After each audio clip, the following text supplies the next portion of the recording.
Oke, kita sering banget ya dengar kata iman. Tapi iman itu sebenarnya apa sih? Apa cuma sekedar percaya di dalam hati aja? Nah, hari ini kita bakal bedah iman dari sisi yang sedikit berbeda. Bukan sebagai konsep yang abstrak, tapi sebagai serangkaian aksi nyata yang membentuk siapa diri kita dan juga masyarakat di sekitar kita. Coba deh kita mulai dari sini. Hadis ini ngasih kita sebuah gambaran yang menarik banget. Iman itu bukan satu hal yang tunggal, tapi lebih mirip pohon raksasa dengan 63 cabang. Dan setiap cabang itu adalah sebuah tindakan atau sebuah kebaikan. Artinya, iman itu terwujud dalam banyak sekali perbuatan. Dan rasa malu atau kesopanan itu cuma salah satu dari puluhan cabang itu. Nah, ini dia pertanyaan kuncinya kan. Kalau cabangnya ada segitu banyak, terus yang mana yang harus jadi fokus kita? Yang mana yang jadi pondasinya? Oke, dalam pembahasan kali ini, kita akan gali 4 pilar atau 4 cabang fundamental yang benar-benar jadi bukti nyata dari iman dalam tindakan. Pilar pertama kita adalah sesuatu yang kita semua hadapi mungkin setiap hari, menepati janji. Ini kedengarannya sepele ya, tapi ini bukan sekedar soal sopan santun. Ini adalah pondasi dari integritas pribadi kita dan akar dari kepercayaan dalam setiap hubungan. Jadi gini, dalam kerangka ini, sebuah janji atau yang disebut akad itu lebih dari sekedar persetujuan biasa. Anggap aja ini kayak sebuah kontrak suci. Saat kita bilang saya janji, kita itu lagi mengikat diri kita sendiri dengan sebuah komitmen yang punya bobot. Dan ini yang akan membentuk cara orang lain memandang kita. Dan ini nih yang bikin janji jadi serius banget. Konsep pertanggungjawaban mutlak. Ayat ini ngingetin kita bahwa setiap janji yang kita buat, besar atau kecil, itu akan dipertanyakan. Ini benar-benar mengubah bobot di balik ucapan saya janji kan? Oke, dari komitmen eksternal, sekarang kita geser ke kondisi internal kita.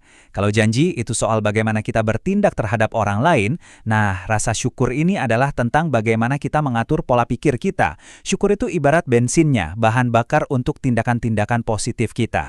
Syukur itu bukan cuma emosi pasif, bukan cuma perasaan senang sesaat.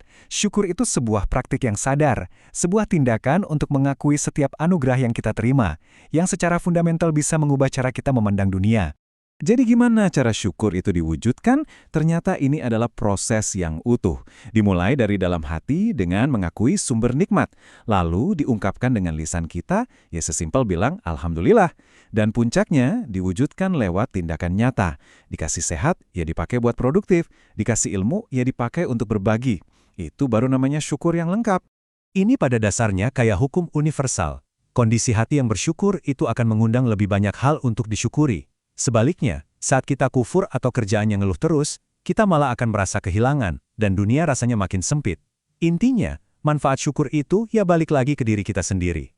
Dari dunia internal, kita beralih ke alat komunikasi kita yang paling kuat sekaligus paling bahaya, lidah.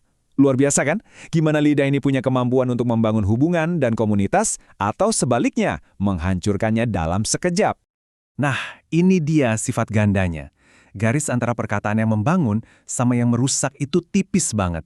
Lidah yang sama yang bisa menenangkan hati orang bisa juga melukainya secara mendalam. Ada 3 jenis ucapan berbahaya yang perlu kita waspadai banget. Yang pertama itu fitnah. Simpelnya, ini adalah menyebarkan informasi yang seringkali bohong dengan tujuan yang jelas untuk menciptakan kekacauan dan merusak reputasi. Yang kedua, ini yang lebih halus dan lebih tricky, yaitu ghibah atau menggunjing. Ini adalah saat kita membicarakan keburukan orang lain di belakangnya. Dan poin kuncinya di sini, meskipun yang dibicarakan itu fakta, kalau orangnya nggak suka itu diomongin, itu tetap terlarang. Dan yang levelnya paling parah adalah buhtan. Ini udah bukan lagi gosip berdasarkan fakta, ini kebohongan mutlak. Saat kita menuduh seseorang dengan sesuatu yang sama sekali tidak benar, sebuah fabrikasi total. Dan ayat ini dengan cerdas banget menggambarkan betapa seriusnya ghibah itu dipandang. Coba bayangkan, memakan daging bangkai saudara sendiri. Itu kan gambaran yang sangat kuat dan menjijikkan. Ini sengaja dirancang supaya kita bisa merasakan di level emosi betapa buruknya tindakan menggunjing itu. Sekarang kita sampai di pilar terakhir yang sebenarnya menyatukan 3 pilar sebelumnya. Ini adalah tanggung jawab sosial kita untuk melindungi martabat orang lain. Sebuah tindakan yang butuh integritas, butuh rasa syukur, dan pastinya butuh lidah yang terjaga. Konsep aib atau cacat itu dibagi jadi 2. Ada aib yang kelihatan, kayak cacat pada barang. Tapi yang lebih relevan di sini adalah aib batin, kesalahan, kekurangan karakter, atau dosa yang tersembunyi. Nah, inilah jenis aib yang kita diajarkan untuk tidak diumbar-umbar. Dan disinilah prinsip kuno ini berbenturan langsung dengan dunia modern kita. Dengan media sosial, setiap orang seolah-olah punya megafon, setiap orang punya panggung, setiap orang punya kekuatan untuk menyiarkan informasi ke seluruh dunia cuma dalam hitungan detik. Tantangannya jadi nyata banget. Cuma dengan beberapa ketukan jari, reputasi yang dibangun seseorang bertahun-tahun bisa hancur. Teknologi telah membuat tindakan membuka aib jadi sangat mudah dan instan. Tapi, ada sebuah penawar yang sangat kuat untuk budaya saling menjatuhkan ini. Prinsip ini menawarkan sebuah ganjaran timbal balik. Kalau Anda melindungi martabat orang lain, maka martabat Anda juga akan dilindungi, baik di dunia ini maupun di akhirat. Ini adalah insentif yang luar biasa untuk kita memilih kebijaksanaan daripada penghakiman. Jadi, mari kita tarik benang merahnya. Keempat pilar yang kita bahas ini bukan pilar yang berdiri sendiri-sendiri. Mereka ini saling terkait membentuk sebuah sistem yang utuh. Coba deh lihat bagaimana semuanya saling membangun. Dimulai dari integritas pribadi dengan menepati janji. Ini didukung oleh pola pikir internal yang positif melalui rasa syukur. Kemudian ini diekspresikan dengan hati-hati lewat lidah yang terjaga. Dan puncaknya adalah kita menciptakan masyarakat yang penuh welas asih dengan cara melindungi martabat satu sama lain. Jadi, poin krusialnya adalah, ini bukan cuma daftar perintah dan larangan.